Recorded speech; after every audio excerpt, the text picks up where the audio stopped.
Hey, Seven Figure Builder family. This is Julie Baranick with the Seven Figure Builder Show, and I am here with my friend Michael Mojo. Hey, Michael. Good morning or Good good morning afternoon, to I guess. you. So, Michael, tell us, where in the world are you? I'm in Adelaide, South Australia, which is right down the bottom of Australia. Awesome. I love being I'd love to be closer, but I think it's so cool to connect with people on, all around the world. So that's one of my favorite things. Yeah. But you are an incredible mindset, mental performance coach, right? You've connected with Australia's top rich listeners, industry leaders, athletes, business teams all around the world, which is amazing, and bridge the gap between advanced sciences, human behavior, personal development, and mental performance fields. You've been featured alongside so many people of Dr. Joe Dispenza, Dr. John DeMartini, Dr. Dave Logan, Grant Cardone, Gary Vaynerchuk, and Barbara Corcoran from Shark Tank, and guided tens of thousands of people to change so they don't end up stressed out, burned out, tired, self-destructive, and living an unhealthy or unfulfilled lifestyle. So tell us a bit of what brought you to this point in your career. I know you've done a couple different things, but tell us a bit about your journey. Yeah. I guess as a kid, I wasn't really the smart one at school. I was put into something here in Australia called special classes, where the not so bright kids, I thought I was special, but I was, but just not in a You were beneficial way special. to the school system. Yeah, I sort of struggled through school, and I think I ended up where most people end up, where they don't really know what they want to do. I've always loved figuring out how things work. I used to watch a lot of documentaries as a kid. I was always inquisitive, and I actually became a diesel mechanic or someone who worked on mining equipment. Started doing that for a little while because I thought that the goal of life was to get a well-paying job so that you can buy a house with a white picket fence and have kids and get married and everything. And then what I realized was that there wasn't a direct correlation between your fulfillment in life and the amount of money that you earned. Now, I thought that when you have a good job and you have a good career and you make all this money, then you're going to be happy. But what I found was that pretty much everyone that I worked with hated life. Um, Most of them would leave their families for 2 or 3 weeks at a time and head away to the mines. Then they would come back and they would be, miserable. They would get home and normally have relationship problems because they weren't at home with their kids and their partner, and so the partner had all these expectations, and so they were just those sort of people who just walk around and complain and mumble under their breath all the time about how crappy everything is. And I started realizing that it was not a place that I wanted to be in, not a work environment that I wanted to be in. And when I was 15, I was expelled from school, and I was going to end my own life. And so I just didn't want to go back to that dark place. So I decided to go and do the one thing that I enjoyed, and that was work in the fitness industry. I always had issues with my weight, and I had bright red hair and freckles, and I was a chubby kid. And so, the gym was the only place that made me feel good about myself. So I started working in a gym environment, absolutely loved it. This was 20 years ago. Um, Loved it, walked away from a lucrative career and just did something I enjoyed. And everyone said I would never make money in that industry. This was before the influencers and all that stuff now where you can actually make really good money in there. Um, and so, yeah, I just started working in that industry. And then the next second, I'm running a gym, built a franchise system with another business owner. And then I went out and started speaking. And when I started speaking, I was like, wow, I can really influence people to do something great with their life. And everything hadn't clicked yet. But eventually I got poached to go and work in a medical center, and I started doing physical rehabilitation. I started, um, helping people with their physical bodies. And after a while, I realized that I would teach people what to do and they wouldn't do it. And I kept thinking, why don't people do what they know to do? Mhm. And then just one day I realized that the same people were always back in the medical center with injuries or sickness, or they would have these reoccurring issues, and they just always seemed to be, needing healthcare. And it clicked to me, and I went, wow, everyone knows what to do. They just don't do it. And I went, okay, that's a mindset problem. So I started working with a psychologist and asking questions, and then I just had this fascination about how our mind works. And I didn't realize that my love for life is actually figuring out how people work. Yeah, so I branched into this industry that I work in now. I've been here for 13 years and just helping people perform at their best. That's what I love, is getting the best out of people. Eventually down the track, I was running seminars and events, and I slowly noticed that at first a lot of people who were sort of down and out in life and just didn't really know where to go and what to do, and they just wanted to feel a little bit better. But then I noticed that business owners were starting to come through, and then they started, like, the events got more and more business owners, and I was thinking, what's going on here? Why do business owners want to come and learn how to feel good and get motivated and understand their mindset? And this, we're talking 13 years ago, so it's not the whole mental health conversation isn't like it is now. Right. And then I realized that business really is people. I mean, you've got AI and you've got technology these days, but the biggest problem that every business owner faces is normally people problems. It's normally staff or leadership or management or issues between managers, leaders, or getting their message out to other people, which then is marketing. You've got sales. So there's all of these human interactions that are happening in business. And I think the more you understand, the better your business can operate. So I guess that's where I'm at now. I love that. And I think, at least for myself, so often when we hear mindset, we think about our own mindset. And I'm a huge fan of human psychology, which is what you do, right? And I poured into it myself just through the sales avenue, but you're right. It's every single aspect of how we connect with people and just understanding, what makes them tick, what is going through their head, and, connecting on a human level. And what would you say the biggest gaps that you found that, are causing people to not do what they know they should do, or, within their business world? Yeah, I love that question. Actually, it's a really good question. What I find is the majority of things are a misalignment. So, the famous psychiatrist or psychoanalyst, Sigmund Freud, spoke about this, and he said that we were born with what he called the ego. Now, the ego is normally misrepresented in this day and age. It's confused with the original terminology of it. But the word ego means the true self. So that's who you really are, if you look at the etymology of the word. And if you go back and read, I mean, you can even Google it and it'll come up and say the true self. But the ego, he said, is who we really are.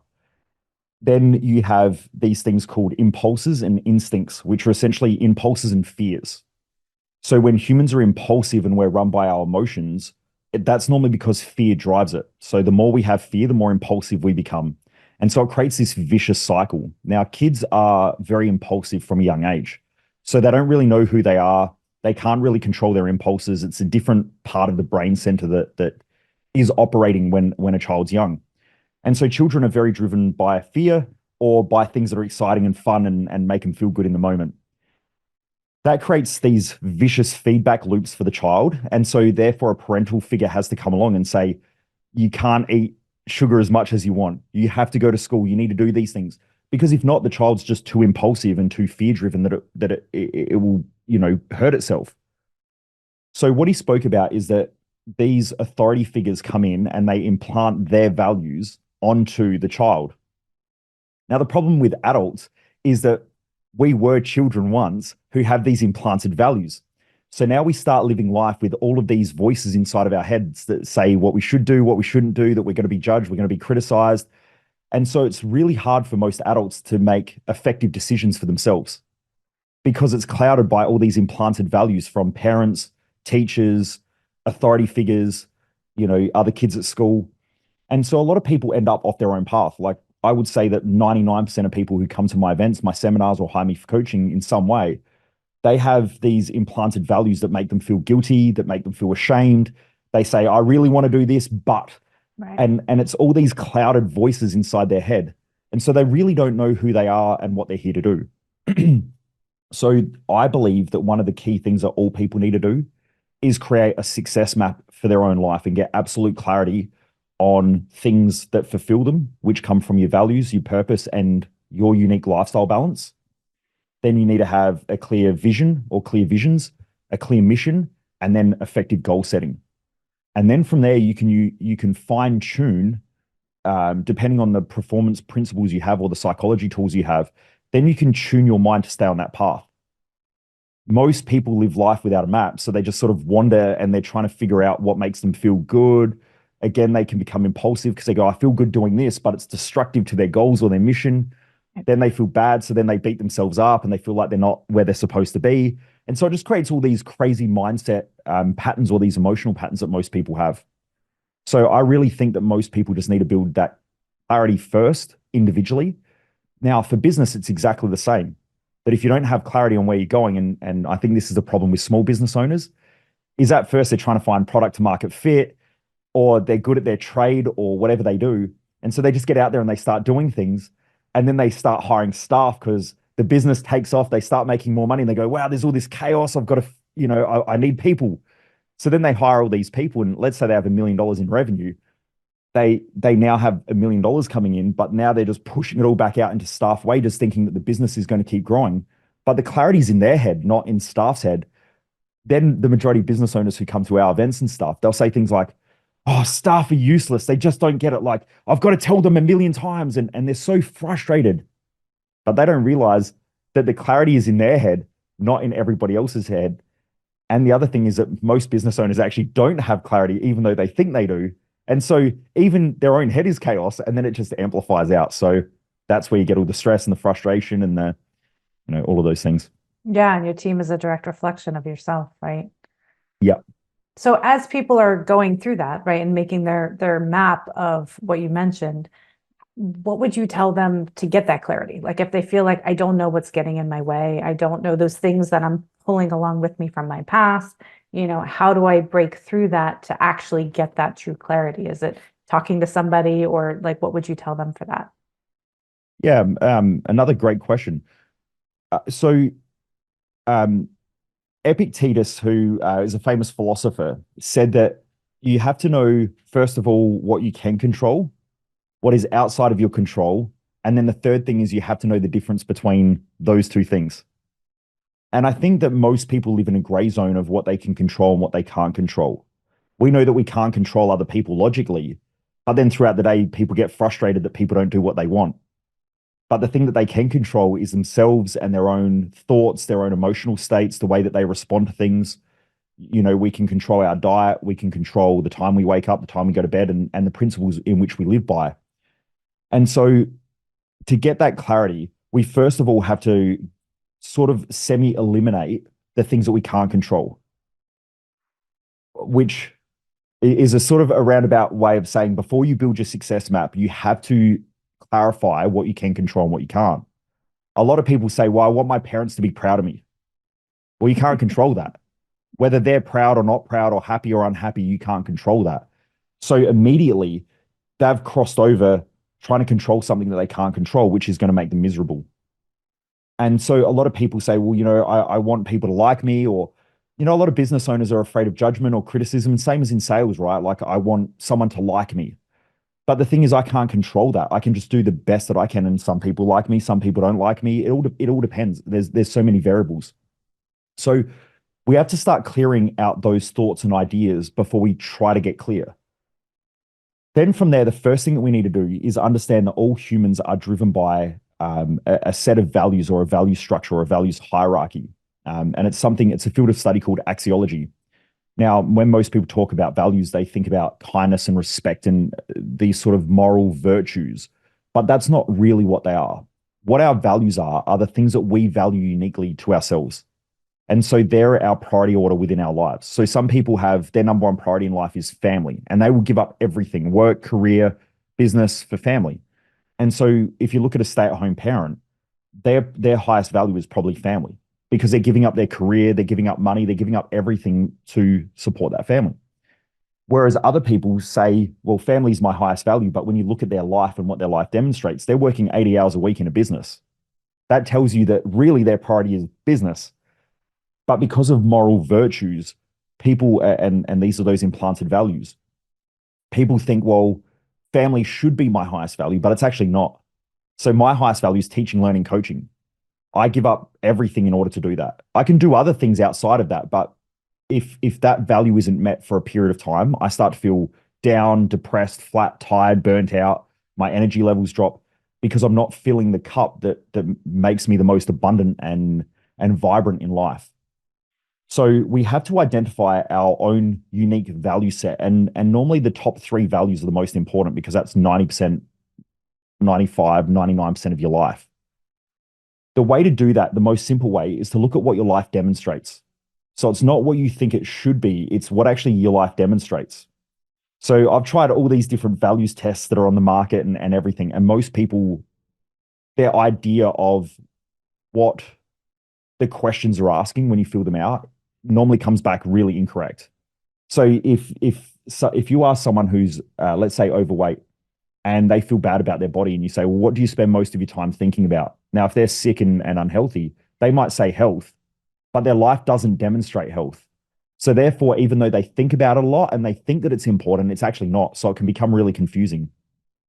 What I like to do is just say, what does your life demonstrate for a 2 to 5 year period? Let's look at it. If you spend the majority of your time working, then work or career or something like that is probably your highest value. Now, you might have family and kids, but if you prioritize work over kids on average over that 1 to 2 year period, then we know that career is probably a high fulfilling task for you. Then family's up there somewhere, but it's just not the most important thing. Once we have that clarity, then you can start to figure out what your life purpose is, which is your why. Why are you here? So for me, I thought I loved helping people, but I don't really enjoy helping people. I enjoy helping people perform better. So I don't like it when people come to me and they're like, oh, my life sucks and everything's hard. And then I give them advice and tips and try to help them. What I found was early on in my career, I tried to save everybody. And I would feel so bad at the end of the day when I would see people being self-destructive and they didn't care about growth. I would go, why don't they get it? But it's because my real purpose in life is to help people perform better. And so if someone doesn't want to perform better, I'm not here to help them. That's somebody else's job. They can do that. I love working with driven people. I think driven people are inspirational. I think they inspire others. You know, when I always say this in my events, like as a kid, when I saw somebody driving a Ferrari, that would excite me. I'd be like, wow, that's cool. Or when someone has a great body, I would be like, wow, look at them. Like they're almost carved out of stone. And so I think that our society, especially in Australia, we have the tall poppy syndrome where if you do really well, people like to cut you down. I think that's quite common around the world. But I think that that's not a great way of living, especially living in a virtuous way, because people who are doing well normally inspire us to do better. But it's normally because people get in their emotional states and then they start feeling bad about themselves and beat themselves up. And so they lower their own self-worth. The only way that most people can handle someone who's doing better than them around them is to try and pull them back down. But when we look at our purpose is a short, concise statement about why we exist on this earth. And it's something that we think about all the time. It's something that we do, and it's something that's fulfilling to us. So that's our why, that's our purpose. Then from there, to get that fulfillment pillar, so there's two key pillars, it's fulfillment and direction. The third pillar is, the third thing in the first pillar is your life balance. Now, your life balance is directly related to your values and your purpose. So I get told I work too much all the time by people, but I don't work too much. I work too much for their lifestyle.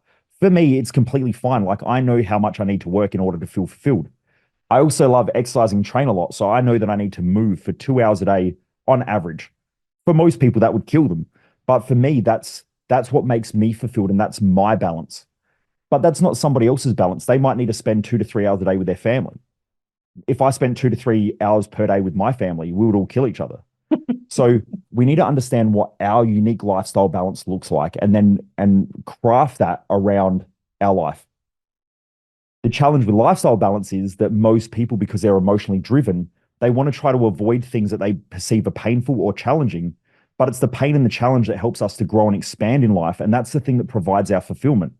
So we need to take on challenges that push us and force our growth that we overcome, because that's where we're going to get our fulfillment from, not avoid them. But we have to know the things that we love. And then the final, the second pillar, and sorry I'm taking so long. No, I love this. Go for it. The second pillar is your direction. It's one thing to be fulfilled, and there are people out there who live a fulfilling life, but they have no direction. They just float around. After a while, that becomes destructive. Then there are people who know their direction but are unfulfilled, and so they work really hard, but they actually don't know why they're doing it, and they feel they don't feel that vibrance of life. So the second pillar is your visions. These are visions that keep reappearing in your mind. Now, most people think that from what I've seen, most people think that they have the same visions. Like people go, well, I want to be rich, but not everybody wants to be rich. Or they'll say things like, and I use this as an example. I've never thought about going to space. That's never been one of my visions. But Elon Musk thinks about it all the time. So therefore, he has different visions that appear in his mind. For me, since I was 21, I thought about speaking on global stages about, helping people. So that has been a vision of mine. So when we document and record those visions in a vision log, over time, they become part of your goals that then allow you to keep working towards your mission. So we need to log our visions. Then from there, we'll probably have a mission, which is a common objective that we're aiming for in the future. So my mission in life is to help build businesses that help people perform better. So I love business. I love people. So I just want to build businesses that help people perform better in life and business. So that's my mission. It's a short, concise mission statement, which also attaches onto your purpose. So they're sort of similar but different. That gives me a direction that I'm heading in life. So when we have our visions documented, our mission, then we can set effective goals, because our goals are just stop-off points on the journey to our mission. If you do those things well, then the only thing that you've got to do is really look after your mind and your body, and the rest of it takes care of itself. And that's a whole nother section there. I could talk for days on that. Okay.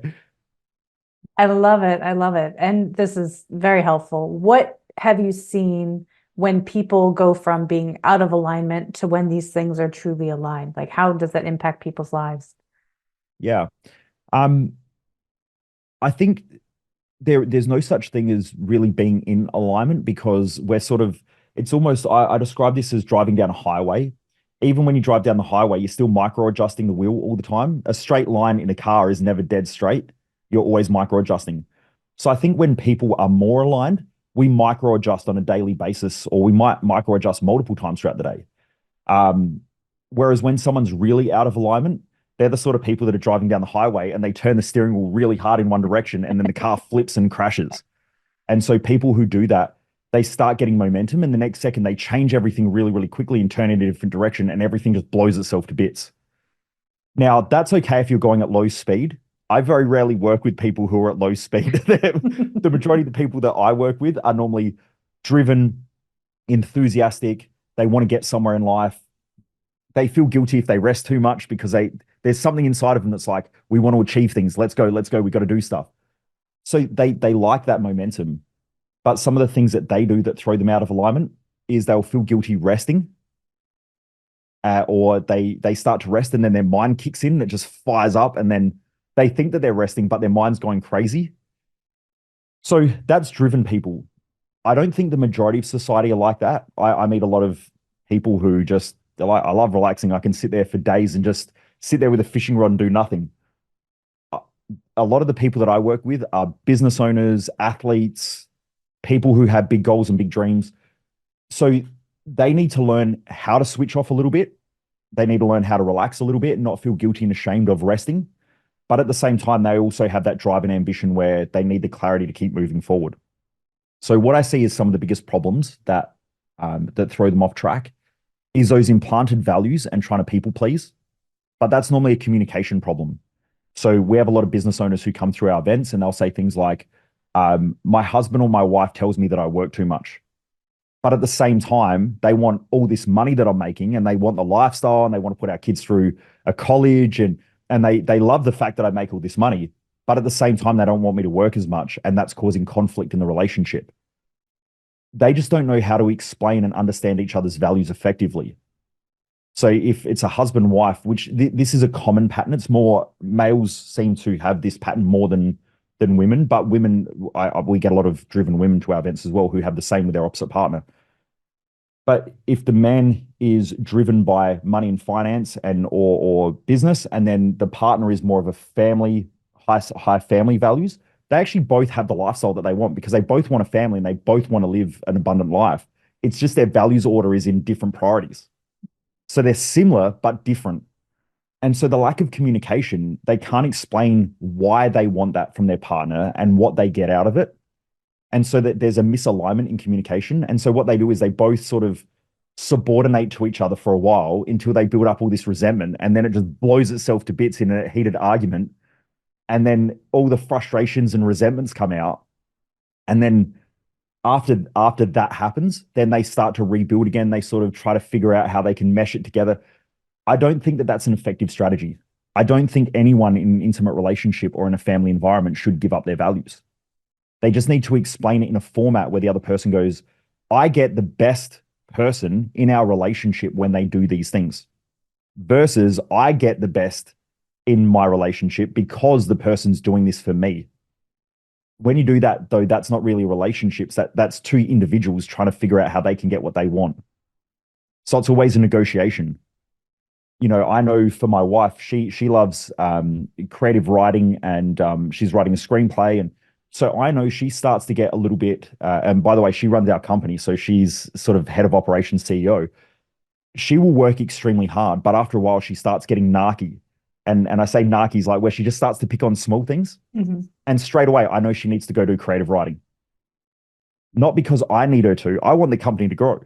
But what I know is I don't get the best wife when she doesn't do the things that are important to her. Now, I would rather have an amazing wife and not make more millions of dollars than have someone that resents me and goes, I'm doing all this stuff for you and I'm suffering. So it's just a communication problem. I think that's probably the number one problem that most people struggle with in their family dynamics and even in their careers. In business, communication is probably one of the biggest challenges. You mentioned sales before. I have this every day where I sit there and I go, I can help this person. And then I have to try to logically communicate in their value system, in their value structure. And then they've got a whole bunch of emotional stuff that's going on that's sort of getting in the way of what they want as well. And they've got fears and worries and concerns. And so then I've got to try to communicate in a way where I can sell them the product or the service that's going to help them, but in a way where they feel like it's important to them, versus me just saying, you need this product and service and I know it'll help you, but then they get afraid and then don't buy. So yeah, I hope that makes sense. No, it totally does. And the thought I had, and you mentioned it actually a couple of times, but when we're looking at our own values, and you mentioned about, family being your top value, but then you're working 80 hours a week or something crazy like that. I think we also need to look at what does that mean for us when families are highest value, because to us, it may be like working that hard, you're providing for that family, right? So there may be a disconnect there also of like, what is, actually how you're trying to feed that, or what does that mean to you based off of your past and your history, right? In the family growing up. And like, there's so many layers to it when you start peeling that onion of what does this actually mean to you. But I think it's so powerful when you get that clarity that you're looking for, right? That then it's, okay, this is why I'm doing what I'm doing. This is where I'm going. And this is what we're ultimately trying to accomplish. And now I can actually communicate that to other people. That's a beautiful point. Can I go off on a tangent just a little bit there, if Please. that's right? So if you go back to Maslow's hierarchy, there's down the bottom, you've got survival needs and then you've got self-actualization. So when most people do their values, they know what fulfills them. So if I work with someone who's got a high value of business or wealth or career, their actual value is business, wealth, and career. And it might be over the top of family. But what will happen is that they're trying to analyze it through survival needs versus self-actualization. And so self-actualization is saying, if everything was great, my family are great, life's great, everything's great, I would love running a business. So they're moving towards self-actualization. But normally what will happen is when someone analyzes it in their own brain, they'll go, well, I do love business, but I would, if my kids were sick, I would give up the business for my kids every day or any day of the week. So they actually drop back down then into a survival response or worst case scenario versus what actually makes me thrive. And part of the reason why people get stuck with their values is because they find it hard to get out of a survival response and move towards that self-actualization. I love my family and I'm actually really close with all of my family. I've got quite a big family. I'm really close with them, but I don't see them a lot. Like I might see my parents maybe once a month and I can spend probably about 3 hours and I feel really fulfilled. I'm hyper present with them. I'm not thinking about work, not thinking about business. But many years ago, they used to have Sunday lunches. And so every Sunday I'd be at their house having lunch. But I would notice that I was there thinking about business and work and what was going on. And everyone would say to me, is everything okay? You seem stressed or you seem like you're not present. And so I would get all this feedback and people there felt like there was something going on with me. And then they would feel bad about me because they thought that there was something bad going on in life. But it was just that my brain was telling me I would rather be working, which is why I'm thinking about work, than I am being present with my family. So when you align your values, you actually are really present with people. I personally don't meditate. I might maybe once a month or something, but I don't meditate because I am actually present 99% of my life because I just set it up in a way where I don't need to sort of be thinking about everything else that's going on. So yeah, I thought the self-actualization piece is important because most people, like if you ask most people, is health important? And they'll say yes, but they don't prioritize it. That's because it's not a high value. But if they're really sick, then it becomes a high value just because they're in Jumps that up that really fast. yeah, and just because they're in that survival response again. So I hope that makes sense. It does 100%. And I think when you have that distance, right, it's easier to have more to talk about and focus on people. Like if you're talking to your extended family every day, you kind of run out of things to talk about. So it's easier to be present and really focused and enjoy that time together when, you have a little bit of distance there, at least, things that I've learned. Yeah. The other thing that I heard you saying was just in the whole, human behavior aspect, but I heard a lot of active listening, right? Like as you're talking to people and trying to navigate what are their fears, what are their values, and as you're working with other people. But what are your tips for people of like how to really focus in on those conversations and be able to decipher what might be the fears behind what it is that they're saying? Yeah. So when I'm working with people, when I'm communicating, I don't know why my brain is wired this way, but I tend to see it through value structures and then mental and emotional imbalances. So if you listen to languaging will normally tell you where people are mentally and emotionally. And so it just becomes really important to listen effectively. So if someone says, I just want my kids to go to a good school and to have a good education, you already know that family and children are a value probably in their top three or four. Then you also know in there they've spoken about education. So I know that they've got a high value of education in there, and then they've also got a high value of family. The challenge with value structures is that most people project their values and think that everyone's the same. Like I have people who come to my events and they say, yeah, but everyone needs to make money. I go, no, they don't. That's why there's a whole bunch of people all around the world who just don't work. They literally wake up today and their number one priority might be drugs. Their number one priority might be to just watch television.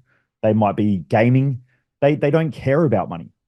But it's just that a lot of people project that onto others. People with high value on health say, yeah, but everyone needs to look after their health. Maybe, but there's probably half of the world that don't. So we've got to be careful, especially in sales or leadership, not to project our values onto others. It's important to just listen through an unfiltered mind. So this parent is saying that their children are high value and then education is a high value. So when you're communicating with them, if you can communicate through their values, they will understand you more. Because if I'm working with somebody, like I actually have a staff member who has a high value on family and social connection. So she's our customer success person. Now she's amazing because she just talks to people all day. She just loves talking to people and she just loves finding out how they're going, how we can help them. She's phenomenal. The biggest challenge I have with her is making sure that, a phone call, a 10-minute phone call doesn't blow out to 3 hours because she'll just sit there and talk about anything. Right. Okay. But that's because of her value structure.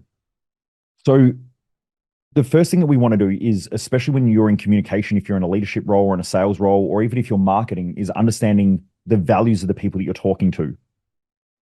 Then the next thing is listening for mental and emotional imbalances.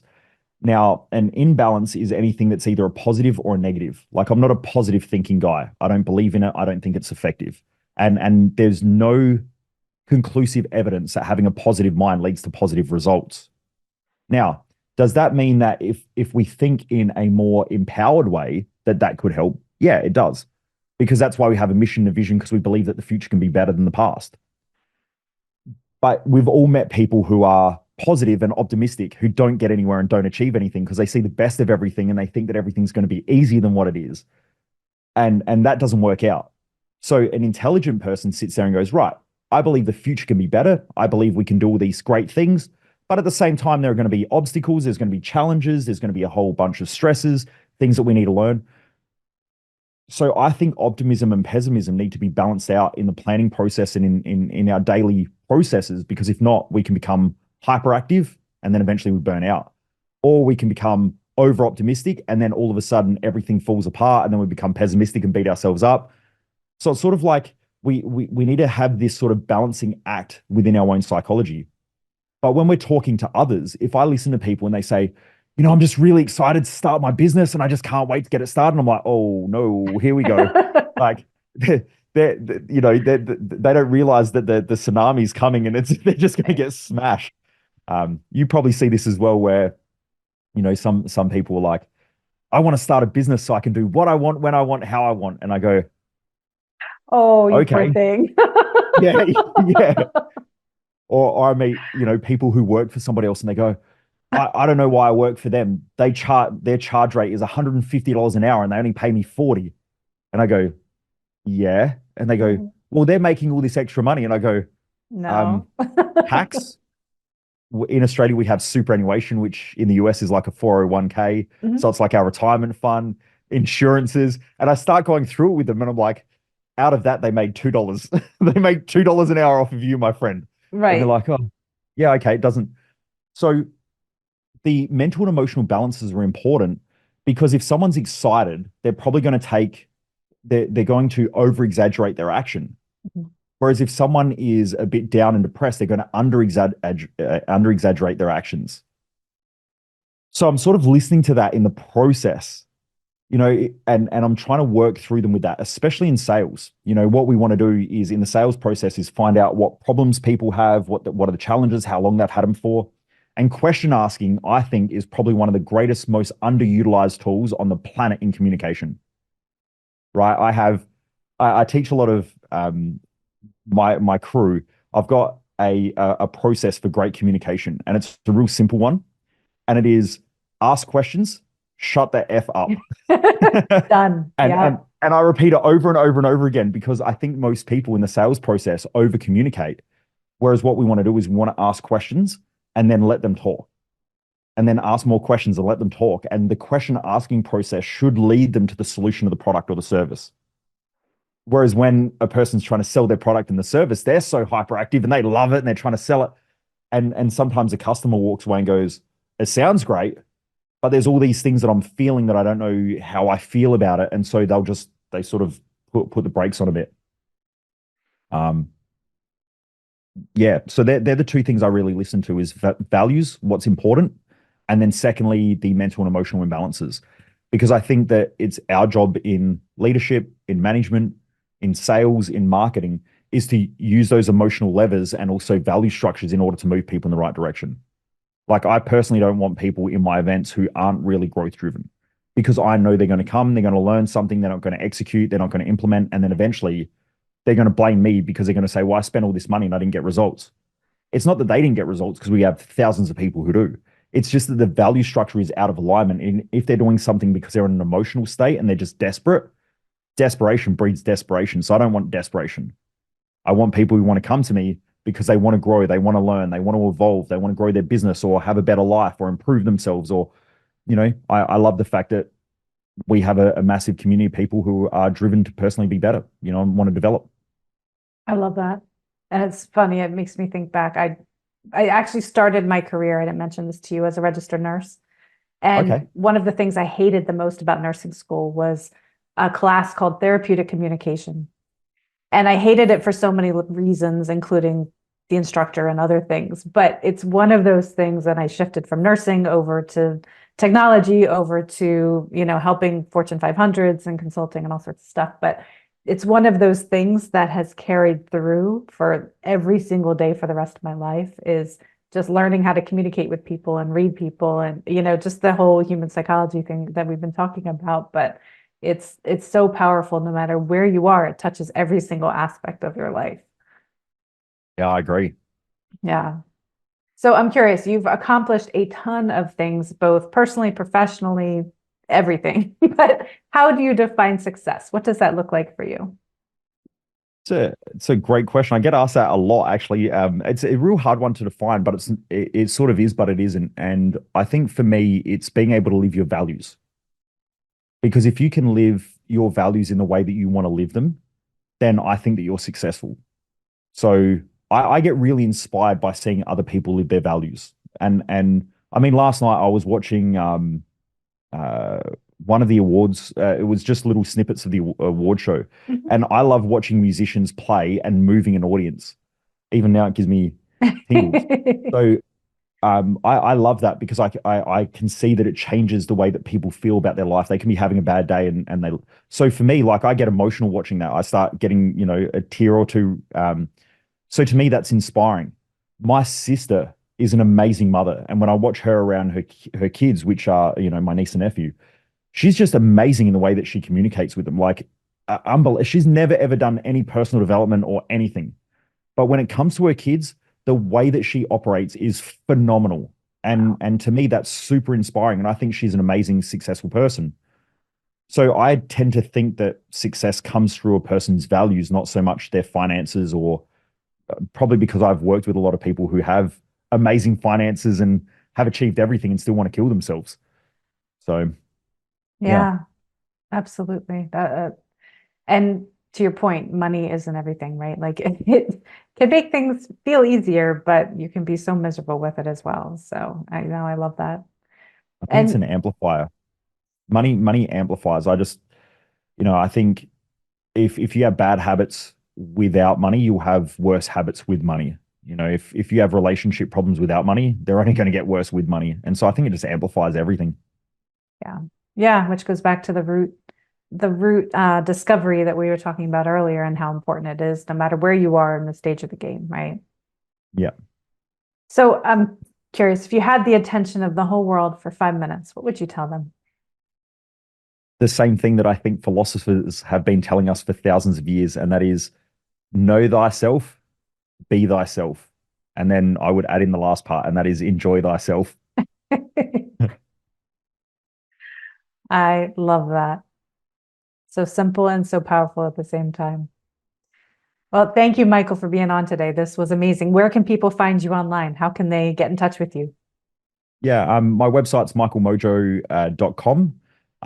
If you just look up Michael Mojo or type it into any search bar on any of the social media platforms, you'll come across my social media profiles as well. If people have any questions, especially Instagram's probably at the moment the best way to find me and talk to me directly. But yeah, just search. Google's probably the best place, but yeah, the website as well, michaelmojo.com.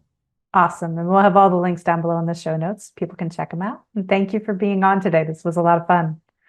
Thank you. Thanks for having me and great questions as well. I really appreciate it. Yeah, yeah, my pleasure. And if you found value in this episode, please do share it. That's how people find us. And you can find me at sevenfigurebuilder.com. And I'll see you on the next episode.